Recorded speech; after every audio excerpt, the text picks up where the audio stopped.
How's it going, guys? I'm Craig.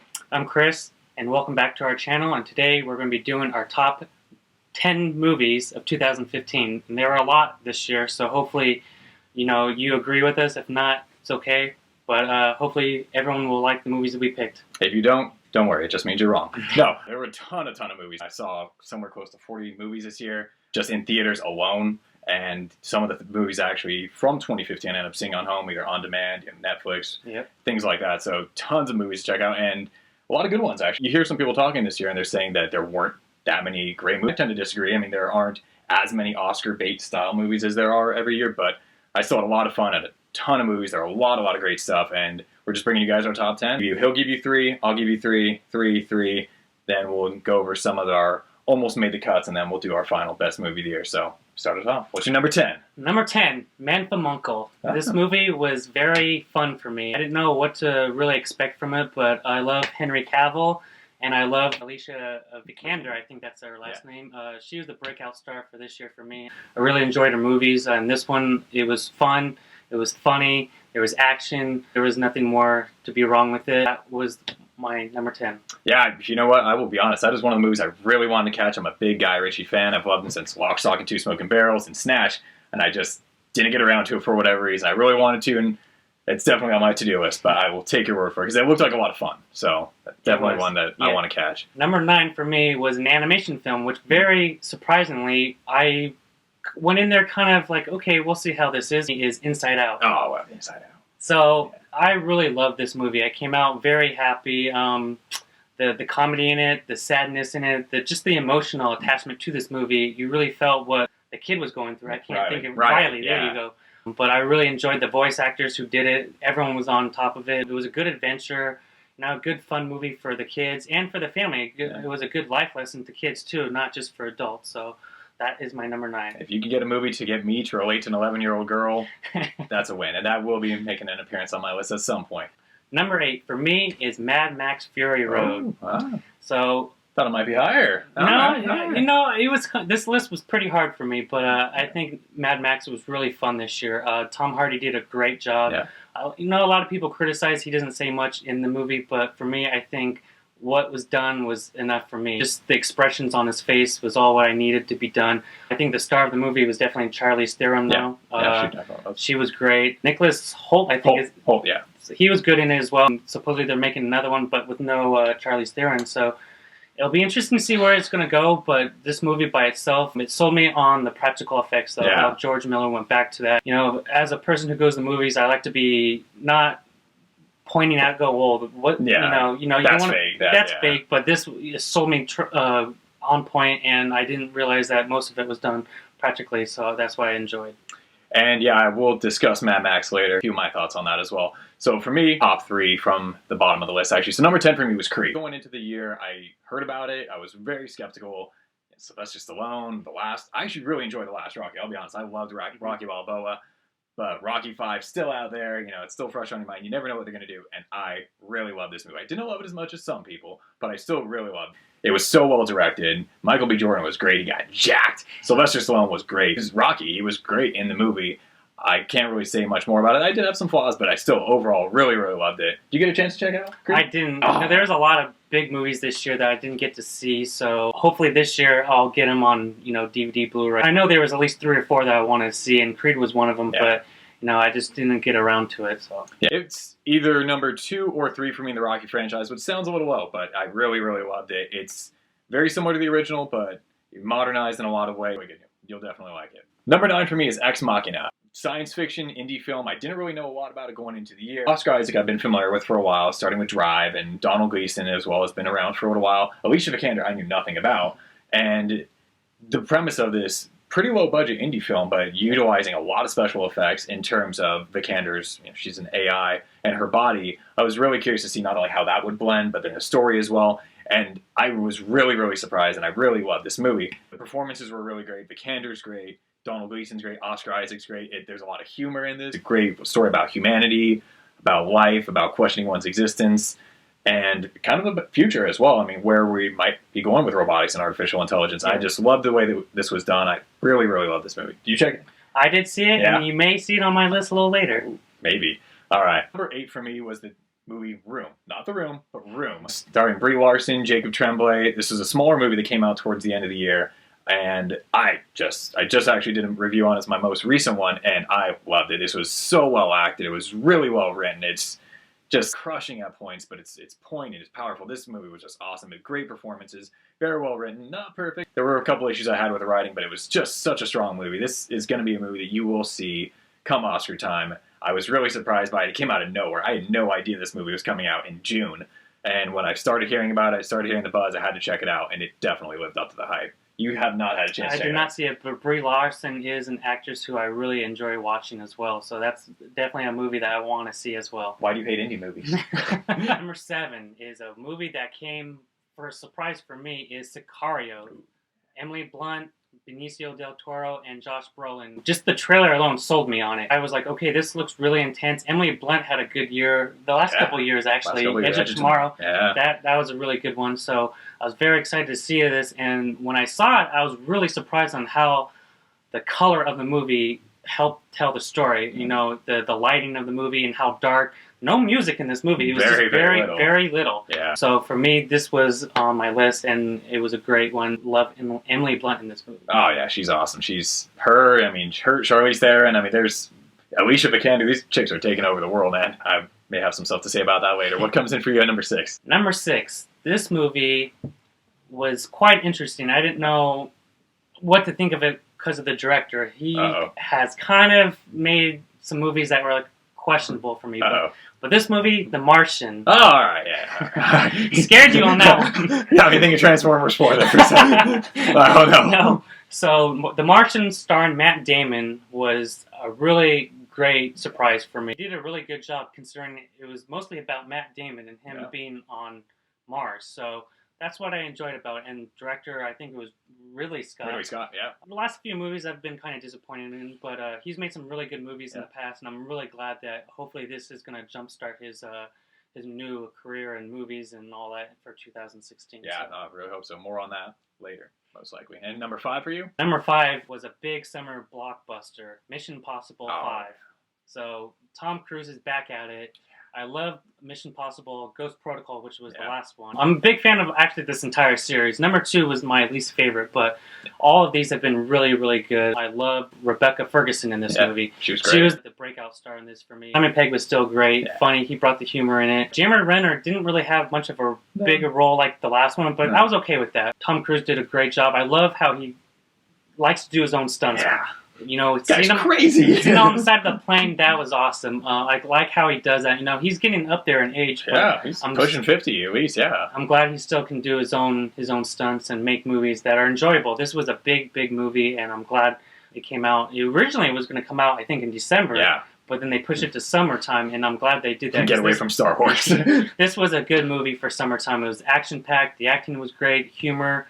No, what else can you say? So, it was a blast. I did have a chance to see that as well, and I had a great time with it. A little bit more on that later. All right, so the next one for me, this is animation, and this is my list. This is both of our lists. These are all personal picks for us. They all have different meaning to us for different reasons, and mine is the Peanuts movie. Now, I am a lifelong Peanuts fan. I love Charles Schultz. I love the comic when I was a kid. I loved Charlie Brown and Snoopy show when it was a cartoon. So this is very much a sentimental pick for me. But at the same time, animation outside of Disney and Pixar is kind of a crapshoot. You know, DreamWorks does have some good movies out here and there. They have the How to Train Your Dragons and things like that, but there are a lot of swings and misses, and especially there's a lot of swings and misses from other studios that try to put out animation that just doesn't work. And I really was worried about this movie coming into the year because this is something from my childhood, you know, and not just my childhood, generations. I mean, the Peanuts have been around since my grandparents, and I was worried, you know, are they going to try to update this? Are they going to try to make it too modern? What are they going to do to it? And they didn't do anything in the best way. And they left it alone. They kept it charming. It's adorable. It's heartfelt. There's a great message. In some ways, it is kind of like an hour and a half episode of the TV show, but I don't care. That's what I wanted. Like, it was done so well, and they handled the past so well, and just, I love that movie. Did you have a chance to? I did. That's another one that I never got to see, and I agree with you, though. No. Peanuts, you know, growing up, Charlie Brown, that was a big part of childhood, so, and kind of disappointed I didn't get to see it on the big screen, but I'm glad that you Yeah, liked it and it's on your I countdown. loved it. Now I just get so worried whenever they rehandle old properties, and to see it done well just made me that much happier. I just couldn't help but leaving with a smile on my face. Love that movie. Number 6 for me is Bridge of Spies. Now, Bridge of Spies is directed by Steven Spielberg, starring Tom Hanks, and I really didn't need much more to sell me on this movie besides that. It's just, okay, great, I'm in. And you do sometimes worry because of Tom Hanks' stuff, even though I love him, does kind of have him playing the same role. Always worry for that next movie. Is this going to be a little stale? Is this going to be the same thing? And if it is, I don't care. I love it. It's still great. And it's a great Cold War thriller. Spielberg shows he still hasn't lost a thing. There's tension. Mark Rylance is great in it. He plays the Russian spy who has a lot of dealings with back and forth. He's fantastic. It's well directed. It's well shot. The pacing's great. It is a little bit on the slower side, but I love those kinds of movies. It's one of those movies where, is it married to the genre or anything brand new? No, but it does everything it intends to extremely well. Do you Bridge of Spies? Nope, didn't see this. Why do you hate Tom Hanks? Number 5 for me, so matching his list, different number, but for me is Sicario. Again, echoing what he said, just so well acted. Benicio del Toro, Emily Blunt were both great in it. Josh Brolin was very good in it as well, but just so well acted, so tense. Just I was sold just like he was from the first trailer. Just, this is going to be awesome. All right, a crime thriller, and it didn't let me down in any way. It is dark. It is tough to watch at points. There's some gruesome moments from the beginning to the end that you're going to want to take a shower after you feel a little dirty. But this is one of those movies that you just have to check out. It's not necessarily an Oscar bait movie. This is just telling a good crime story. Denis Villeneuve, director of Prisoners and Enemy, that kind of style. If you've seen either of those, and if you haven't, you should. But if you've seen either, you know what kind of movie you're getting into. It's going to be dark. It's going to be psychological. And that's what it brought. And I loved it. So that cracks in for me at number 5. So coming in for you, what do you got at number 4? All right, another big blockbuster of the summer, going back to the 90s, early 90s for me. Jurassic World is my next top pick. Yeah, Dinosaur, bringing back Jurassic Park. I was really excited with the first trailer, you hearing the music and all that. I was like, they're bringing back Jurassic Park, and that's the big feel. You know, a lot of people going in, they grew up with Jurassic Park, and you want to feel like, it's back. And, some people were kind of worried. I love this movie.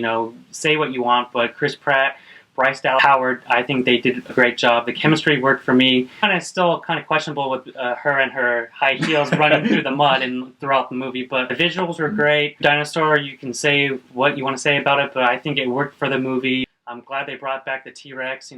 That's not really a spoiler. You should know that the T-Rex is still in it. The movie made $2 billion. Everyone's seen it by now. Everyone's seen it by now. It was a good, with the little kids, they did a good job. I liked it. There were some moments where I was like, okay, but whatever. But overall, great movie. That's on my list. I do have that on a different list, not this list, but I still had a lot of fun with it, but we'll talk about that later. Number 3, actually it was in the beginning of the year, and it was a big, this was the biggest surprise for me of this year, is The Kingsman, Secret Service. Wow. Man, this movie was so much fun. I love the kid who was in the... Taron Egerton. There you go. Taron Egerton, yeah. He was great in this movie. Colin Firth, yep, there you go. He was great. Samuel L. Jackson as the villain. Hilarious. His list in the movie was great. The new girl with the swords. Sofia Boutella? Having swords for feet. That was awesome. Yeah. Mark Hamill did a little cameo in it. Yeah. Michael Caine did a little cameo. So, big cast. It was fun. It was funny. The fight scenes were really funny. Yeah. Great. I think the one scene that sold me the most was the church scene. When, if you haven't seen it, I won't spoil it. But, it was just amazing. Well shot. Yeah. And the ending was a big surprise for me. I did not see that coming. The ending? No, the ending of that scene. Oh, okay. I was like, the ending, don't watch it with your parents.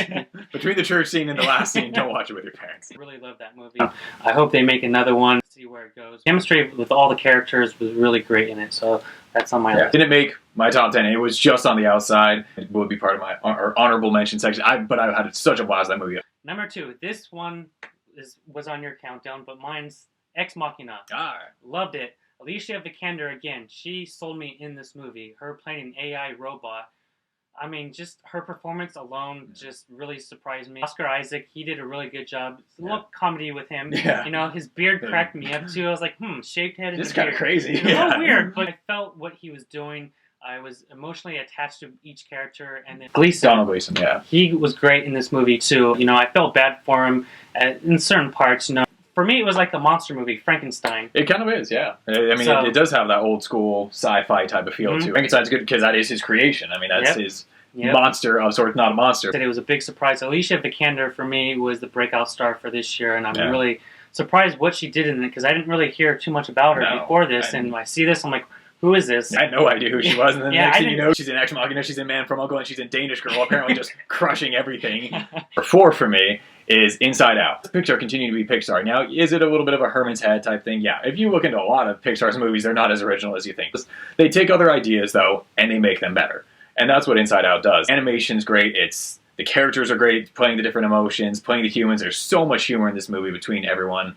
It's so heartfelt. The only issue I had that this wouldn't have been up to number 1 is it just got a little predictable. I mean, I knew about 20 minutes in the movie, like, all right, this is exactly how it's going to go. It's going to follow the Pixar formula. And it did, but that's fine. It works. Like, it's still a great movie for family. It's great for adults and kids. This is probably the most adult-themed movie yet from Pixar, so I really enjoyed that. Everyone had a great time with it, so that got me to number 4. Number 3 for me, also on your list, The Martian. This was, again, Ridley Scott. One of my favorite sci-fi movies of all time is Blade Runner. One of my favorite movies of all time is Gladiator. I was really excited for this, but on the other hand, he's put out some stinkers lately, from The Kingdom of Heavens, The Exodus. There's been pretty weak movies. I actually like Prometheus. I don't know how you feel about it. I love that movie. Yeah, That I had a lot of fun with it, but there still wasn't issues with it. Yeah, it's not there were. Going into The Martian, I was really nervous. I read the book beforehand. There were some things I was wondering, how are they going to make this work? 'Cause they do change some stuff to make it more translatable from page to screen, but I just loved it. Matt Damon's great. Mm-hmm. He may not get nominated for an Oscar. I think he should at least get nominated. The remaining cast is great. Like you said,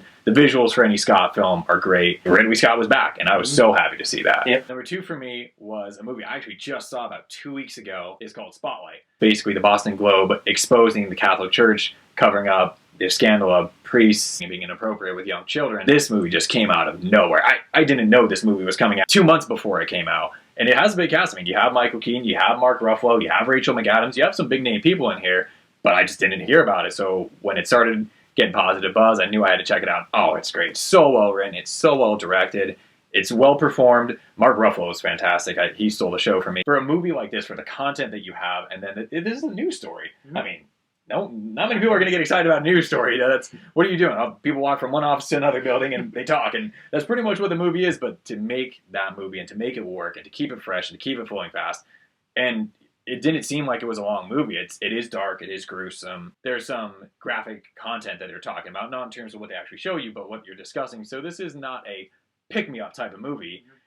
It is towards the end because luckily they break the story and everything is found out. That's not a spoiler. Sorry, that happened a while ago. That was in the news. You didn't have a chance to check that out, right? But that was one of those movies where I wish I saw. So we both are coming up to number 1. We didn't plan this beforehand, but I think we have the same number 1. But what were some other movies that didn't make your list that were either really close or that you still really enjoyed? The one that I couldn't put in here was Ant-Man. Ah. Ant-Man was a big surprise for me. It was a good heist film. For me, I just had to leave it off the list. It was fun. It's fun. Oh, I had it. That's all I have to say. It was fun. Yeah. So. I don't want to say throwaway movie. Some people said it's a throwaway movie. It's not a throwaway movie. No more than Thor 1 is. Because Ant-Man's going to have a bigger future in the Marvel Cinematic Universe. But when you see it, it's just like, hi, this was a lot of fun. Yeah, and I'm excited to see where the next one's going to be. I think it's Ant-Man and the Wasp. That's the next one. The others? Yeah, another one was Avengers, Age of Ultron. I was so excited for a sequel to this. Back there. Just having the whole cast together, I was excited for this. Ultron, the villain, I was excited. James Spader's voice. James Spader, yes. The voice and nothing else. Yep. Strings. Yep. The trailer was creepy, it was dark, and I loved about it, but when I saw the movie, it was just kind of disappointing, but I still liked it, though. Yeah. It was still a good movie for me. It was a lot of fun. It was fun. It was fun. The other one I can think of is Fast and Furious 7. I didn't check that out. The whole thing with Paul Walker was kind of sad, and I was kind of wondering where they're going to take this franchise, and the way it ended, I'm glad they ended it the way they did. There was issues with the movie, like all movies. Hey, you mean cars don't parachute out of planes and drive down buildings? Doesn't The Rock flex out of a cast? Yeah, that was ridiculous. He rips his cast off like it was nothing, and then he walks down the street with a giant gun and shoots the crap out of things. Which is probably the most believable thing in the movie. Yeah. I would believe that The Rock flexed out of a cast. Overall, the movie was enjoyable. You have any others, or was that? I think that's all what I can think of right now. Okay, well, my list is a little bit longer, so sorry, but for anyone who watches this and may get offended that their movie is not mentioned, I wanted to mention anything that was at least solid or really good that just didn't make. One of them, a controversial pick for me not to have in my top 10 is Mad Max. I know a lot of people are picking that as one of their favorite movies of the year. I had a lot of fun with Mad Max. I watched the originals with Mel Gibson. They were fun movies. They were just fun, kind of popcorn movies. But for Mad Max Fury Road, it's a technical masterpiece. It is flawless in terms of the execution of effects and it's a very well directed movie, but I don't know, it just left me kind of feeling empty. This is what Michael Bay should be, and that's great. To me, that's not enough to make this a movie of the year. Great to watch, fun, explosions, the music was great, Charlize Theron was great, Tom Hardy. It's a good movie. It's just, it's the same story as Road Warrior. What's happening? Oh, Tom Hardy's helping some people chase some other people down / escape. The music, come on, okay. You gotta love the music. I love the guitar player, come on. Everyone who's seen the movie, the guitar player, come on, that's my favorite part of the damn movie. Kingsman, you already mentioned, we already sort of got into. Really had a lot of fun with that. It just came in outside my top 10. Mission Impossible, Rogue Nation, that's another one. Again, a lot of fun with this. That one actually, when I was thinking about this list in my car, before I typed everything down, I was thinking, oh, that's definitely in my top 10. Until I started thinking about all the other movies, like, crap, like, how am I going to leave this out? Because it was so much fun. It was just as much fun as Ghost Protocol, if not more. There was just a lot of competition this year. Another one that's kind of a girly pick, a really well done movie, was Cinderella. Yeah. Yeah, not a top 10 movie for me. This is more of a surprise movie pick. It had a lot of warriors. Very cute, very well done movie. I really enjoyed that. Another one, Paddington. Did you see Paddington? I did, but it was just, it was enjoyable, but it was definitely not on the top 25 of the year. I thought it was adorable. I had a lot of fun with it. It's a family movie. It is another movie, actually, I don't think you've had a chance to check out yet. Hateful Eight. Really fun Tarantino movie. It just, it just wasn't one of his best. It had all the Tarantino callbacks, the violence, the vulgarity, the racial slurs, and, the quick, snappy dialogue. It just felt too much like a rehash of some of his older movies. I feel like I've seen this movie in Reservoir Dogs / Django, but done better. Black Mass, to me, I don't know if you saw that. Yeah, should have been an honorable mention, but yeah, I was really hoping for Johnny Depp to really shine through and maybe even get a nomination for something, but, I saw it and it was, there was something missing there. It's not a perfect movie. There were some flaws to it. Depp should get nominated. Yeah. I really believe that. He should be nominated. Edgerton could be nominated as well. He's really good in it. There is something missing. Yeah, it does come off a little hollow. It's more just you see a bad guy doing bad things over a span of time, and that's kind of just it. It's more almost like a live-action documentary of, hey, look, he did this bad thing in the 70s, now he's doing it in the 80s now. Yeah. That was great. I think he's really being overlooked at this point of the year just because people think, oh, he threw on some makeup, and it's the same role. No, it's not the same role. He does a great job in this. He really disappears into it, and I love that movie. Pawn Sacrifice, another just really solid movie that I enjoyed. Very small release. Was the Bobby Fischer story with Tobey Maguire and Lee Schreiber. Really good. Again, not a top 10 movie, but it was still really well performed. And Schreiber and Maguire are great. Those were the honorable mentions. Movies I really, really enjoyed. Weren't enough to crack my top 10. Didn't mean to make it another 10. So, number 1. I think we have the same one. 50 Shades of Grey. What? We aren't even close on the same page. We are your friends. Oh, okay. Yeah, totally. All right, I think it's safe to say that our number ones are the same.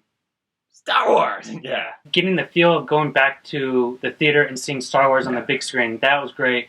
I know the last couple of weeks a lot of people have just been talking about this movie and taking it apart, and it's like, enjoy the movie for what it is. Yeah. That's what I do. I don't like to nitpick at too many things. Overall, enjoyable, fun, action was great. I still think Daisy really was the breakout star of the movie. She was my favorite character. BB-8 was great. Adam Driver, he did a really good job considering how much he did not say about this movie over the last year or so at Comic-Con.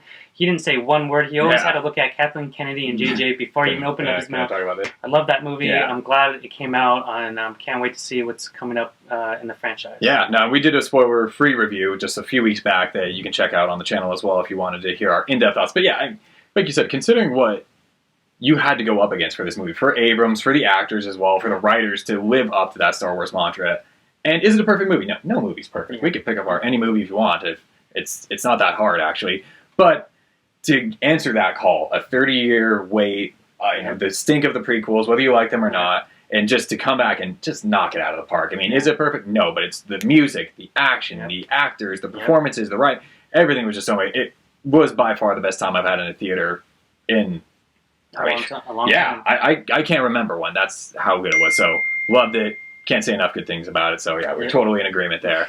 I mean, that wraps up our top 10 plus and then some. If you didn't check any of these movies out, Netflix, Redbox, iTunes, on demand, whatever. These are just our opinions. You have different ones, I'm sure, but you should definitely check them out. I mean, there were a lot of other good ones as well, but definitely these are the ones that we feel, answer the call. We're the best movies of the year. I'm sure 2016 will have plenty more, but think you got anything else to say? No, thank you for viewing. Please like and write us a little comment and see what you guys think about this. For anyone who does watch this, tell us if we forgot one, we missed one, something you like, just let us know. And Otherwise, we'll check you guys next time. Yep. Thanks.